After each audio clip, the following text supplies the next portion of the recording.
Welcome back, everybody. Earworm. My name is Tim Malone, one of the hosts, and my other host, young master Zach Smith, seems to be showing his hip, maybe picking his nose. Oh, and Hello there. then we can see his chin and his really like where he needs to shave, and some calluses from the driving range, and then oh. Oh no, that's still not it. Hold on. We could, Wait, hold on. what? Now I'm getting sick. Oh man. I should have some Uh-oh. sort We're of gonna like, go we're gonna go over this way. We're yeah, gonna go pharmaceutical treatment. is that What? we're too high. We're too oh, is that up? Said hot. Here we go. Look at this. He's got like remote Look at us. We gotta controls. we got go Oh, ahead, Timmy. You all start and right. I'm gonna figure this shit out. All right. Like I said, my name is Tim Malone, and my co-host here, YMZ, Yankee Mike Zulu, Young Master Zach Smith. What's up, buddy? God damn, what an intro. Wow. How we doing, bud? Doing really well. And we've been kind of focusing on like some arena rock wannabes. We've been talking about, I think it kicked things off with like Led Zeppelin with Bronjar Stomp. And then out of left field, my co-host texts me about Aerosmith doing a tune or two. They did an EP that's coming out soon with Yungblud. And it's so funny. Tim right here. I saw Youngblood, and for some reason, and I'm not a racist, I'm not a weirdo, but I was like, is this like some sort of rapper dude that's do? And then all of a sudden, I looked into it, and my wife was like, "Oh, I know him," and I'm like, "What?" So I looked all into it. So here we go, Zach. Let us know what is going on. What is it specifically the song? Um, is it specifically the song? Pardon me for pausing. Is it My Only Angel, or what is it? So I wanted to piggyback on so like we talked about Ron Yar Stomp. Did I Mm-hmm. get it? Mm-hmm. I got it. It Finally. took me 3 weeks. It took you a month, you bastard. So we did that Led Zeppelin song, and then we talked about all the related artists, and then this song came out recently, and I've really gotten into Youngblood kind of over this summer. Um, his connection to Ozzy Hmm. and the farewell show that he did for him and Yeah. his version of Changes just, dude, gives me goosebumps. Like this guy, I think his name's Dominic. I Yeah. forget his You're his right. full name. It is. But he really, I think so. Last time we talked, I said the closest person to like Greta Van Fleet and Led Zeppelin and all that like coming out recently was I said Benson Boone because it was a weird, pull out of my ass. Yeah. But this guy, Youngblood, really just emulates Steven Tyler. Like he really sounds like him. And funny looking into it, I looked into an interview and when they were recording this song, by the way, it took 55 minutes for them to write this song, this absolute banger. Wild. But Steven Tyler was jealous because him and Youngblood were like competing for that high note, so that really like old kind of 70s, 80s sound of rock.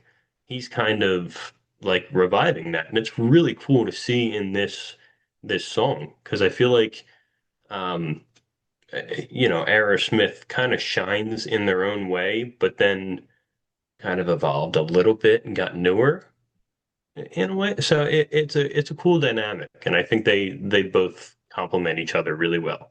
Oh my goodness. Yeah. I mean, before you brought this up to me, I had no clue. I looked it up, and then all of a sudden, all over YouTube, all over all the social media sites, and they're sitting there in front of the microphone, like singing together. And Of course, like Steven Tyler looks exactly the same. I mean, he has got so much medical crap going on. All you have to do, everybody, is just like search it, and they're pretty much announcing that he's not going to tour again. But I'm listening to the song, and I was like, sounds like Steven Tyler. Like, what's everybody making a big deal about? Like, Yeah, yeah, yeah, it really does. And it's just it's it's so nice to see, especially when you said like he's retiring from touring, touring yeah, and like they'll do the occasional show, the occasional recording and all that stuff. But for him to put this out this year with a guy like Youngblood and for it to be that um just so like you said, it sounds like him back in the day. It sounds like original Steven Tyler. It's so cool to hear. One of the things that stood out to me on the like particular side about Aerosmith and actually the Young Blood recording, but also in Aerosmith, and I went back and did a bunch of research. I've known these guys for a really, really long time. I mean, since I was like in elementary school, like I knew who Aerosmith was, like back in the early '80s. But like Steve Perry, the lead guitarist and big songwriter with Steven Tyler, he does a plethora of the backup vocals, and I had no idea. And you can actually see like the YouTube video of them recording the song, and I had no idea. And there's a couple albums back in like the early '80s where there was a bunch of drugs involved, and like, I mean, I was looking up on MTV. There's like a video of Aerosmith on it. It used to be on MTV, and there's somebody singing. It's not even freaking Steven Tyler, and I'm like, I'm still looking it up, and I couldn't find it. Our dozen plus listeners and viewers can maybe help us out with that. But No, like, it's funny you said that because there was a couple of those songs like I know the popular ones, Sweet Emotion, Walk This Way, Dream On, Crazy, Janie's Got a Gun, yeah, you know all them. But then you listen to some other kind of hidden ones on the album, and I get that. It's like, is this Steven Tyler or is this somebody else? Like, I don't. What was the first album? it's back in the '70s, like Oh '70. God, yeah, it sounded very Stones or like ZZ Top. Yeah, It didn't sound like Aerosmith. Like they didn't have that the sound that you think Aerosmith like going out. They didn't have that, and it was very different. And that they kind of grew into their sound that they have today, but it was very different at the and start. and not to cut you off there, but you're saying like it grows into like the Aerosmith sound, and it's from like the late '70s and early '80s, and Zeppelin was the same way, Rolling Stones were the same way. And you can go a whole list of bands, and it goes back to that, and I've been using it a couple times over the last few weeks. Arena rock, like you're Yes, playing like at Veterans Stadium in Philadelphia, like, yes, and they're like recording to that. yeah. That's what I'm trying to get at. Like when they started, it was when I looked into them over the past couple of days, it was like it was saying like bluesy and all these other things, but then it got to like hard rock, and it was like when did that evolve? Because I don't think of them as a hard rock band. And when I went back to that first album, it okay, I see the little puppy head turn. But hold on. You look at that first album and it doesn't say hard rock to you. And then they grew into the stadium rock and then that's when I like my perception of hard rock, I guess. Like at that time, especially that first album was very boppy, very fun, very funky. And then down the line they grew into that arena rock sound. So they really evolved over time. They're a very interesting band, very interesting dynamic. It amazes me because when I was a young man and MTV came out, early '80s, and all of a sudden the Run DMC Walk This Way remake with Aerosmith in the actual video together.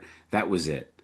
That was like the explosion. What? What a hit. What a hit. Dude, that actually revived their career. Oh, I know. That collab with Run DMC revived their career. They were shit in the bed album to album for a while. And then they got into Run DMC, and then what did Eminem do? Oh shit. Eminem did sing, sing for me, sing what is that? We got to look it up or something because I'm not a. Hitting me? Oh, it's Dream On. Are you kidding me?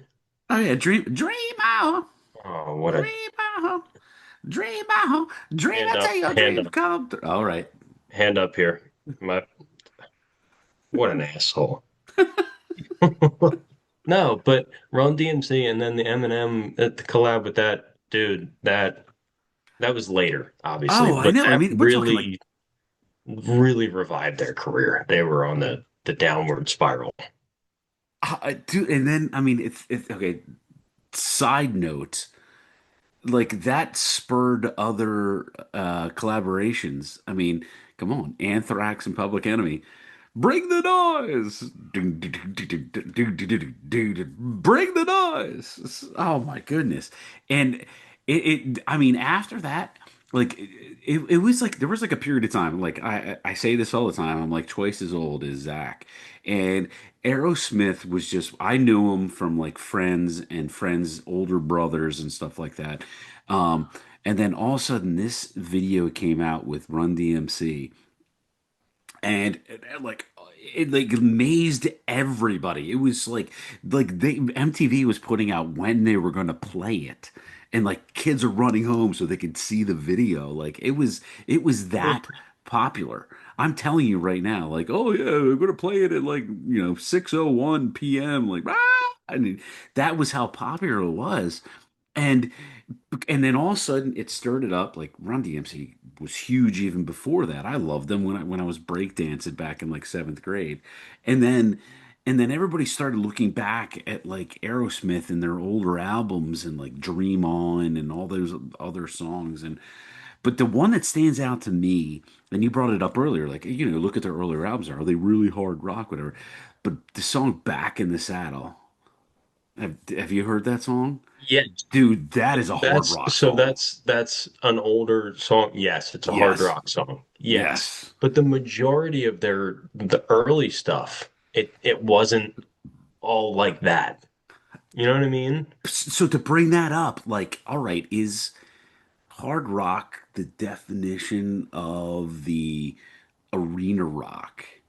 Or was it the more ballad-esque songs like, I mean, every one of these big bands has these like slow dancing songs, they could play to an entire arena and everyone is like, "Rah," I you mean, know.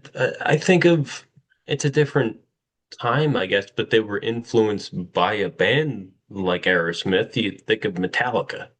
Mhm. They're a hard rock. They're harder. They're harder than Aerosmith. Oh yeah, yeah, yeah, yeah, yeah. All right, this is getting weird real quick. Yeah, that was a weird way to say it. But the sound to Metallica is a harder rock than Aerosmith. It's a different time, but it's an influence. So I don't know. Hard rock is a very loose term, Okay. I guess. I don't know.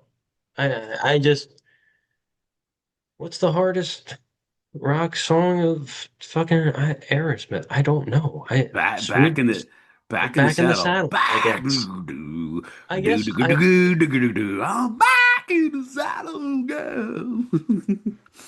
But it's funny you bring up probably one of the most popular Metallica songs in the '80s. And from their, big albums that came out and became really popular, it was like one that starts out really slow. It's slow. Yeah, Yeah. fade to black. It's Mhm. really really slow, and it's almost like the Unforgiven. Come the Unforgiven.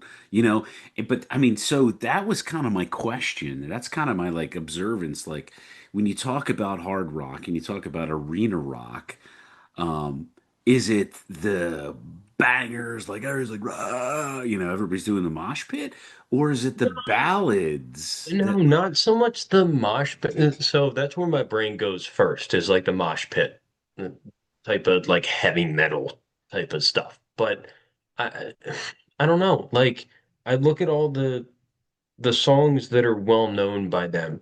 Sweet Emotion, Walk This Way, Dream On, Crazy, Janie's Got a Gun, Living on the Edge. They're they're all on the radio. They're not their hardest rock songs. So I guess you really have to deep dive into Aerosmith to find those songs you're talking about. Does that and make sense? actually, yeah, because I mean, everyone, 95% of the population who are on average around our ages, when you talk about Aerosmith and Run DMC, they've heard the song before. Yes. And that's they would look at Aerosmith and say it's a funky 70s, 80s rock band. They Right. wouldn't label them as a hard rock band. So that's where I'm saying that it's kind of like a loose term. But Okay. they have I guess the roots of hard rock. Like they got It's the soul of hard it, rock. you know what I think it's also kind of like timeline wise, their first album was 1973. Yeah, so it's So, way like how hard was rock back then? I mean, you had the Rolling Stones that were still alive. You had Led Zeppelin coming to the early 70s. You I would say had that Led Zeppelin was more again, quotes, hard rock than Aerosmith. yeah.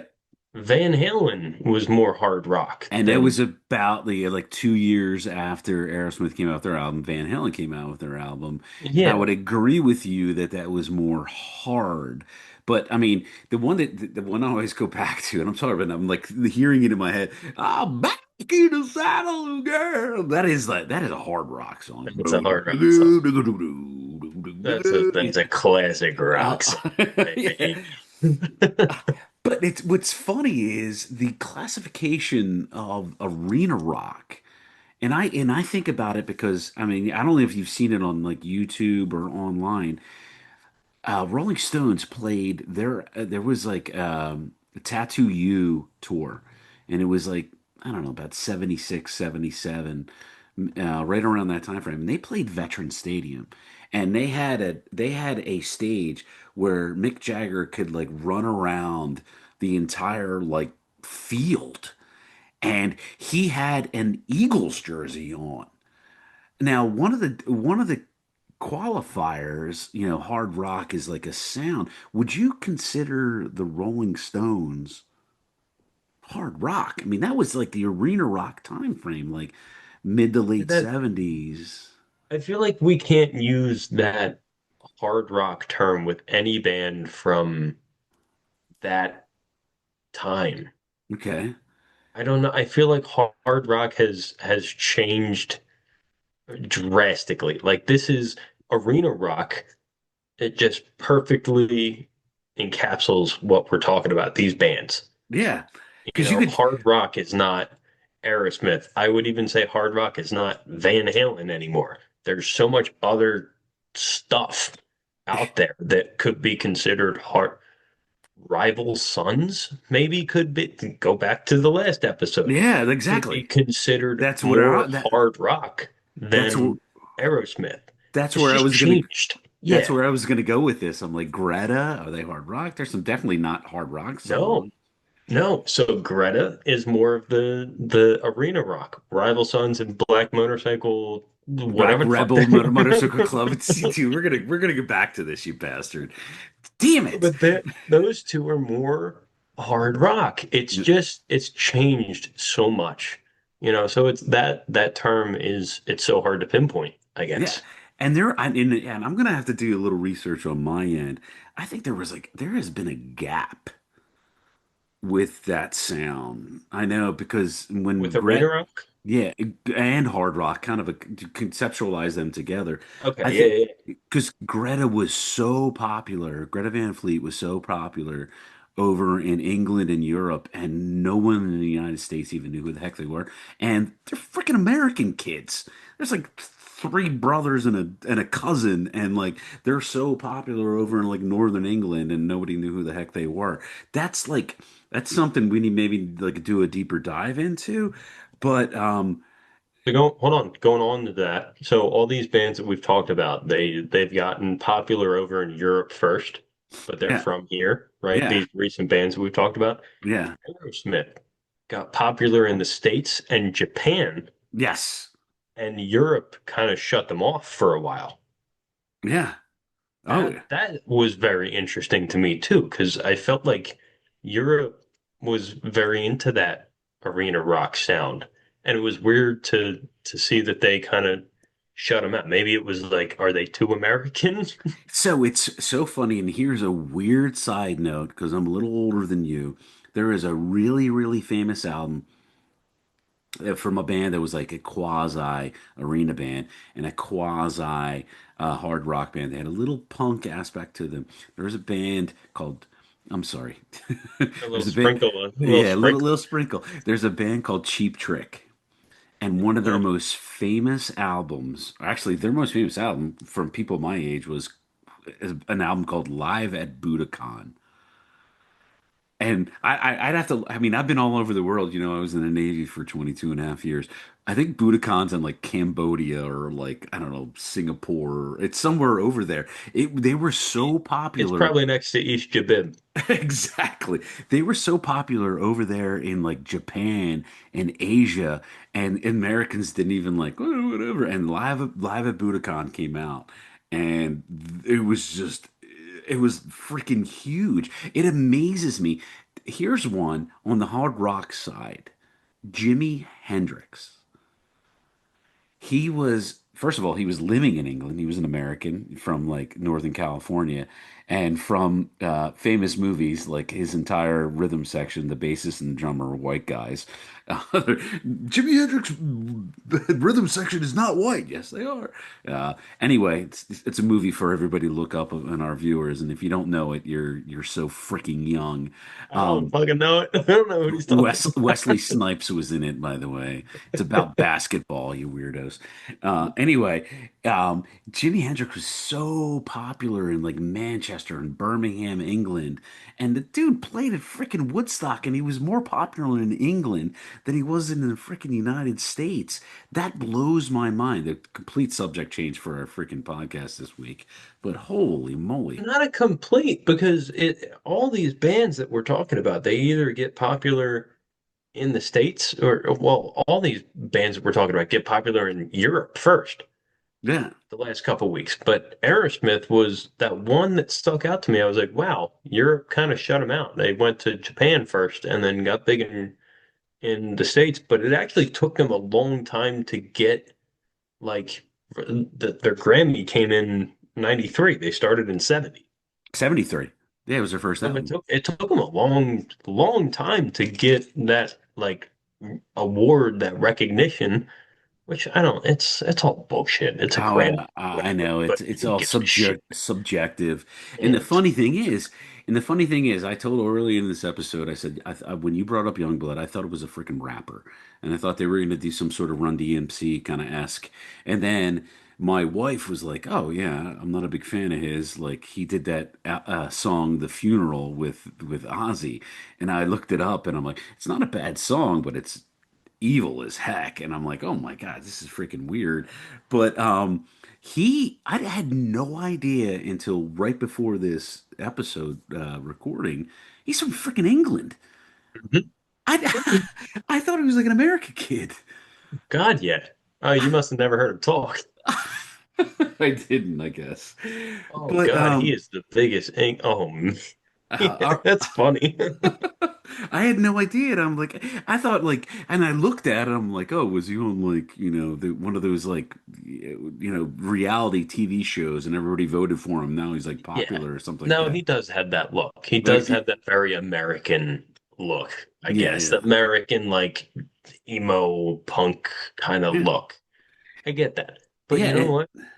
He is, I fucking love this guy. Youngblood is awesome. Like so it kind of shocked me. Like there's a lot of songs that aren't um like he got popular because he was friends with Ozzy Yeah. and kind of got into this kind of sound and performed with Ozzy, did that farewell show, the changes, it's amazing. Oh yeah. Um, I saw those and I heard those and I was like, his cover songs. they're Holy. insane, man. But that's not his main style of music. His main style of music is more poppy Yeah. with a little bit of this influence in it. But when he goes to that farewell show to Ozzy, when he does this song with Aerosmith, I think he's I think he's in the wrong genre. I think he should stick with this stuff, man. He could revive this sound. He could Uh, just bring rock back. uh, I think he's oh, awesome. and you know what? It's funny that you kind of conceptualized over to like the last 3 or 4 episodes since Bronyar, like what we've been talking about here. Like, and a lot, I'm older than you and I say it all the freaking time. In the early 80s, the same thing kind of happened. It was these goofy pop songs, and there was really no music, and they kind of figured how they could do it electronically, and then all of a sudden, like, to bring it back to what we were talking about, Aerosmith and Run DMC, like, boom, here we go. Like, oh, everyone started to realize, like, I don't know, because That uh, not to cut you off, but this has been the coolest, like, 3 week evolution of a conversation that I've ever fucking had. We went from Bronyar Stomp to those last 4 or 5 bands to this song, and it went from Led Zeppelin to Youngblood. The whole just influence through it. we This talked is amazing, we talked man. about not only that, we talked about Run DMC and Public Oh Enemy and my like, God. but Th- with all due respect, Zach, you and I as co-hosts take a step back. This is what Earworm is all about, and everybody, wait until next week, man. What do we got next week for the Uh, people? Oh, can we get dude. can I get a sprinkle? Can I get a little sprinkle? A little sprinkle? Can I get a little sprinkle? A little sprinkle, Um, man? I'll say this in a weird sort of way. We touched on a couple artists, and we're gonna kind of I'm gonna bring in some. Uh, we touch on some artists who were influenced, and they remade some of the songs. We'll just I'll just say this: we'll make some changes, and we'll go from there. Okay. Adam, babe. Adam, babe. What sprinkle there? There, Wow. What yeah. just We're gonna get more complex. Zach, dude, I appreciate this, man. You texted me out of nowhere with this freaking idea, and holy moly! So, another good anything, one? any Um, last words, from here, buddy? I hope you guys enjoyed your popcorn again with me this week. Uh, Just to let you know, this will probably come out. This is just to let everybody know, November 10th. We're recording this. All of our stuff is available now on Spotify too. So you can go on YouTube, and it's all on Spotify. So once this comes out, there's going to be 26 episodes on there. Now you don't have to just watch it on a screen. You can listen in your car. You can listen at work. Do all that stuff. So we're on 2 different platforms now. Please check us out. Give us some suggestions. We're having fun with this. Popcorn to the day we die. Here we go. Nostrovia. Thanks, Zach. Out of it. Go Birds. Jesus.